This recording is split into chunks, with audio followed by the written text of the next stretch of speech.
అంతే కదా. పిల్లలు పరీక్షలల్లా మంచి మార్కులు రావాలి, ర్యాంకులు రావాలి, మంచి జ్ఞానంతో ఉండాలి అనుకుంటారు అమ్మా నాయన. మీరు కూడా గట్లనే అనుకుంటారు కదా. అయితే మహారాష్ట్రలో 12వ తరగతి పరీక్షలు నడుతున్నాయోలా. ఇగో గిది పరీక్ష సెంటరు. లోపల పిల్లలు పరీక్ష రాస్తాన్లు. బయట ఏం నడుతుందో ఎరికేనా? ఈ పిల్లల అమ్మా నాయన నక్కలు చీటీలు అందిస్తాన్లు. అరే అవ్వంటే చూసుకుంటా రాయిర్రా, నక్కలు కొట్టుర్రా, మార్కులు బాగా తెచ్చుకోర్రా అని తల్లిదండ్రులే నక్కలు చీటీలు రాసి పోరగాళ్ళకి ఇస్తే వాళ్ళు చూసుకుంటా రాసుడట. ఏంది అసలు? అయితే మా గొప్ప అమ్మానైనా చేస్తున్న ఈ ఘనకార్యము డ్రోన్ కెమెరాల పడ్డది. డ్రోను మీద తిరుగుతుంటే చిట్టీలు అందించే తల్లిదండ్రులు ఉరుకుడు పెట్టిర్రు. గిదేమన్నా తరీకనేనా? మంచిగా చదివి ఫస్ట్ రావాలి, నక్కలు కొట్టొద్దు, దొంగ పనులు అసలే వేయొద్దని చెప్పవలసిన తల్లిదండ్రులే నక్కలు చిట్టీలు అందించుడేందోల్లా అసలు.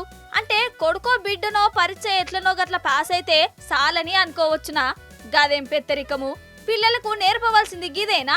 నక్కలు కొడుతుంటే ఇంకా 4 దండాలే గాని వీళ్ళ చిట్టీలు అందించుడేందో. ఇగో గిట్ల తయారైందల్లా మన కాడ చదువులు